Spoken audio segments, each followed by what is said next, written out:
বান্দা যখন ফিরে আসে ভাইয়া, কেউ যখন তওবা করে, ভুল বুঝতে পারে, আবার নতুন করে আল্লাহর কাছে ক্ষমা প্রার্থনা করে, কসম খোদা আল্লাহ তাআলা ভীষণ খুশি হয়।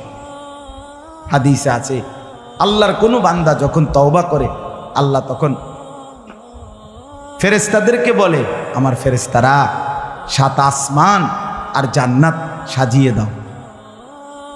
ফেরেশতারা জান্নাত সাজায়, আসমান সাজায়। ফেরেশতারা ডেকে বলে, রব্বুল আলামিন কি হলো যে কারণে আসমান সাজাইলেন, জান্নাত সাজাইলেন?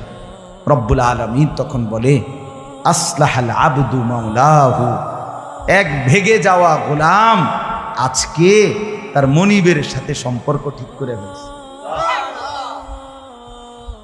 আল্লাহ আল্লাহ বলে, আমার এক গোলাম আমার থেকে ভাইগে গেছিল রে, অনেক দিন হয় আমারে সেজদা দেয় নাই, আজকে দিছে।